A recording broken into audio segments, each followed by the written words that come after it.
everyone! Today I am going to be reviewing the book that I just got done finishing in the previous and last semester of my college experience. And this book happens to be called The Pillars of the Earth by Ken Follett, and as you can see, it is very, very large and very, very time consuming, but I managed to finish it relatively quickly by just reading one chapter each day. The chapters aren't really necessarily that long, which is, I think, a good thing because it divides things up a little bit more and it makes it easier to read. So kudos to this book for formatting it in the right way if you want to make a Bible for a book. And I'm not saying that this book references the Bible or anything, but it just has the length of a Bible. So, what is the Pillars of the Earth book about? Well, it deals with various storylines that are going on within the Middle Ages and different kinds of people that were around during that time, and it focuses in on various characters and how these sort of storylines interconnect, sort of similar to Pulp Fiction, like I mentioned in my first video where I discussed the film Pulp Fiction. But unlike Pulp Fiction, this book takes itself, I think, a little bit more seriously, but it does have a lot of graphic violence in it, especially considering that we are dealing with the Middle Ages. This was a time when there was a lot of chaos, a lot of poverty, and it really shows throughout this book. It really does emphasize this. I almost felt like that the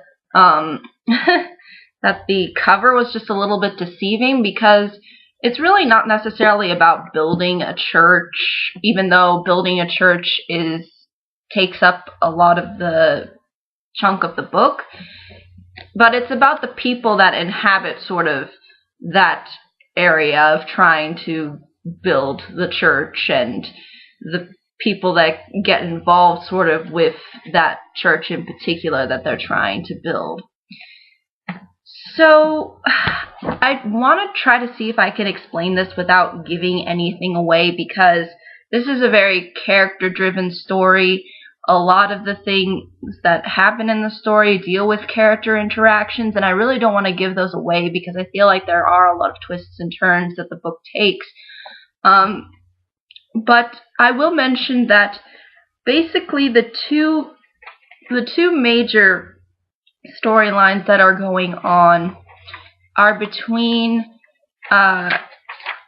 Prior Philip, who is basically raised into being a monk, and you'll see how he has a whole backstory in regards to that, and how he sort of plays a role with building this church that all the characters, or at least the majority of the characters, end up being a part of. And then you will see, too, how Tom, who is the builder, who is sort of I guess you could say, Mason during the time, is basically living in poverty, and how he finally gets this chance to build this church for Prior Philip. So it has those two storylines that are really the pivotal ones, and then sort of the other storylines that come up sort of tie into those two major storylines, because you have the aspect of the church and how the church was fairly powerful back then and had a lot of influence and sort of lifted people out of their sort of misery during the time. And then you see how, too, there's also the people that are on the outside, the peasants, the people who make up the town. And basically the town is Kingbridge, and this is ultimately where this church ends up being built. But it's really not so much about the church being built as it is about the impact that the church has on the community. There is a real emphasis, I think, in this book in regards to community and how the church really helped a lot of people during this time when it came to building a sense of unity. especially when society was so torn up and there was a lot of violence going on. And this book in particular does have sort of a villain. He's kind of, I want to say he's almost a psychopath, because he's very he really likes to watch people in pain. Like, he's just crazy. And I'm trying to remember his name. There's just so many characters that sometimes I get lost as to the names of the characters. But, oh gosh, why is it that I can't remember his name? But basically there is a villain, and he does play a really big role in the story, and he sort of brings in sort of all this chaos, and he has a lot of influence. And his name's William, excuse me. I managed to finally slip the name out. So William's really the main villain in this tale, and it does devote some time to him, but I feel like that this villain is not intended to be someone that we really ultimately sympathize with, because he is very psychotic, he is very out of control, he's crazy, he's manipulative, and he's just very, he's almost a reincarnation sort of, I guess you could say, those who had a lot of influence and power during the time. And he was sort of raised that way, which I think makes sense, because he is, he does hold some influence within the monarchy. And you'll kind of see how he's trying to get more influence, and he's trying to sort of destroy that community that Cambridge was trying to build up. So there really is a lot going on within this story, and there's a lot of characters and a lot of things going on. And I like how, even though this book is so long, it feels like you're going through it and it's clear, it's easy to understand and to follow, but there's also a lot of depth and a lot of intrigue and a lot of different things that are going on. And you see how they tie all in together pretty much perfectly. And I think that's very difficult for an author to do, and I think the author here, Ken, did a really good job of doing that. I guess all I can say in regards to plot-wise with the story is that that even though there's sort of the good guys versus bad guys aspect, they do try to make some dimension even with the good guys too. You'll see how they have their flaws and try to overcome the various obstacles that they're in, especially when it comes to dealing with poverty, because that was a really big issue, you know, starvation and not being able to provide for your family. And that's something that really Tom goes through towards the beginning of the book, and you will see how that plays a really pivotal role. And I think it's very inspiring at points. It really does sort of lift you up from the surroundings, because of how strong and how spirited these characters are, despite their flaws and shortcomings. I just would say that the villain is not really, as I think, you know, dimensional. I think he is intended to, he's not a cartoon villain, I will say that. He is interesting in the respects that he is very twisted, but I'd say he's just sort of a whiny child and a spoiled child who never really grew up, and you kind of see his actions and you kind of see why that is. So I'd say William's character is very just your standard villain that you've probably seen in various other books or movies. So I wouldn't say the villain is that interesting, but he does sort of serve a purpose within the story, and you'll see how that purpose ultimately comes about. There is a lot of different themes going on too, like the theme of, religion. Some people, even within this time period, are not in particular religious. I believe Tom's next, he has a wife, he has one wife, and then he eventually remarries. Technically, I mean, it's complicated because they don't really get the ceremony, but they kind of declare, like, yeah, we're a couple. But he has a second wife ultimately. I believe her name's Martha, and she plays a pivotal role as well, because you see how she is not like a lot of the other people within this time period, and she's not really devout, and she doesn't really believe in the church's teachings or anything like that. So she comes out as a very interesting character because she's not going along with what the crowd, I guess, sort of expects of her. And she's actually the first one, I believe, that we see actually in the story in the beginning. So you really do see how that ties in. And then there's also this aspect too within Tom's story that deals with Martha's son, who's her biological son, named Jack. And Jack is sort of an outsider compared to the other two siblings that are of Tom's blood. So he kind of feels awkward. He's out of place. He doesn't.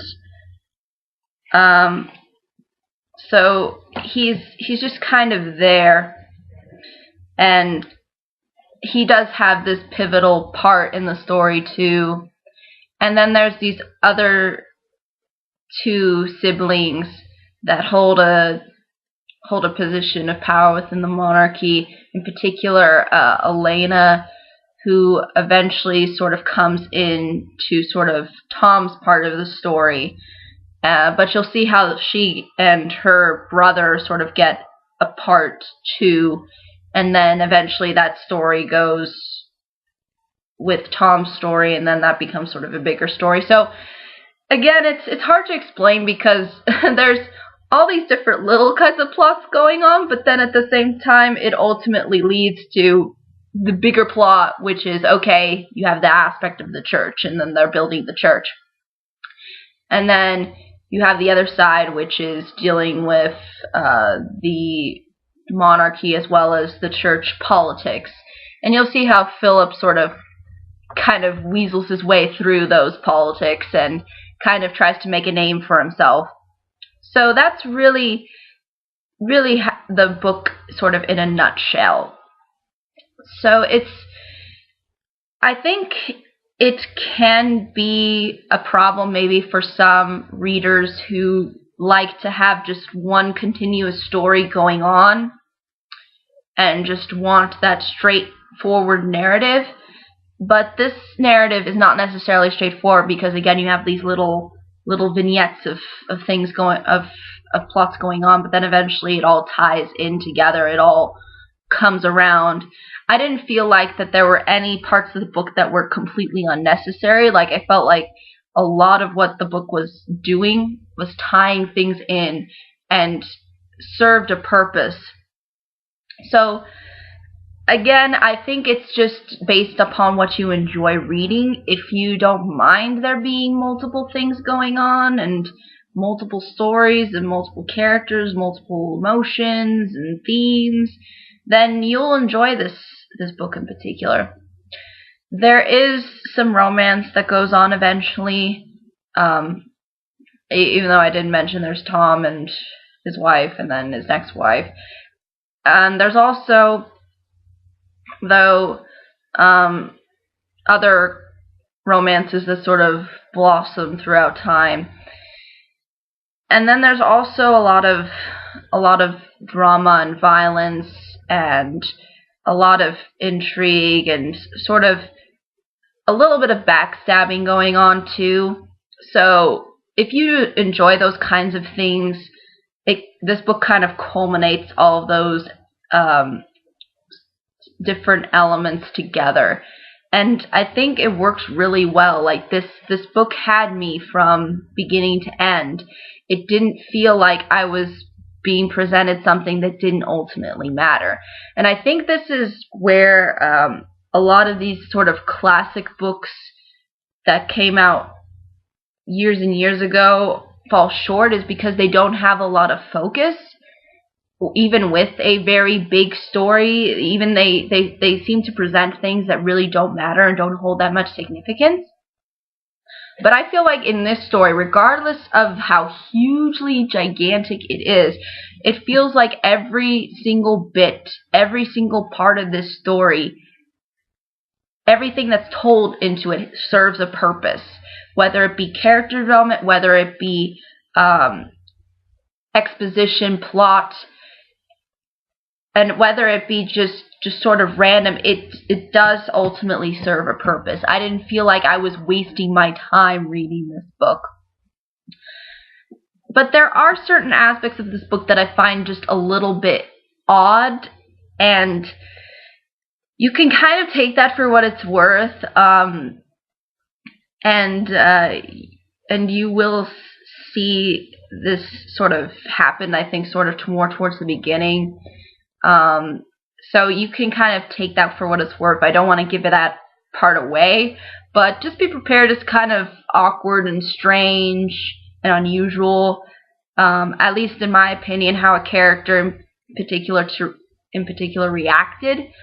So just be prepared for that kind of aspect to be thrown at you, and it may or may not determine whether or not you ultimately like the character, but again, I think it's sort of supposed to highlight the shortcomings of the character rather than to make him out to be a bad guy. So just be prepared for that to be in the beginning of the story.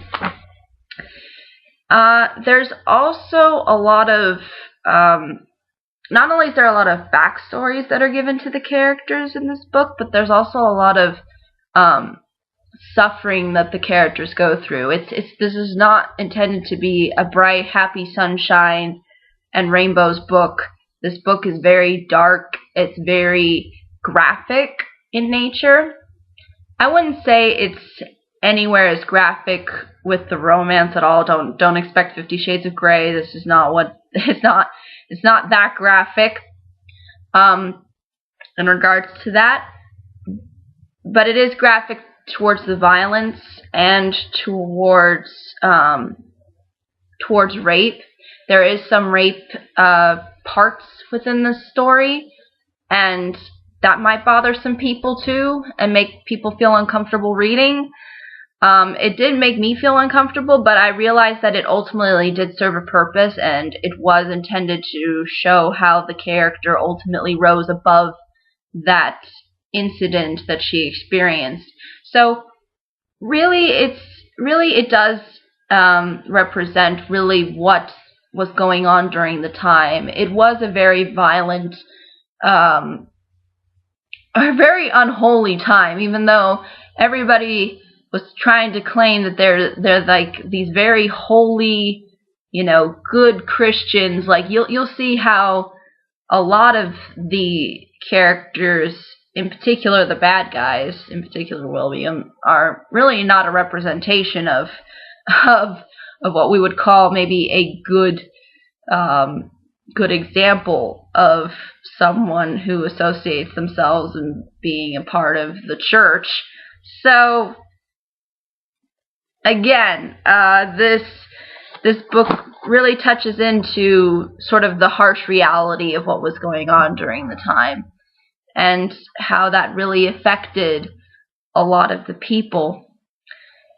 So ultimately, I think that's all I can really say about this book without giving anything away, because again, even though it is a Bible, it goes through really fast. The chapters are relatively short. It's something that I think if you have time during the summer, definitely would recommend this book if you find these aspects interesting, and if you enjoy various things that were going on within the Middle Ages, then this is definitely, I think, worth a recommendation.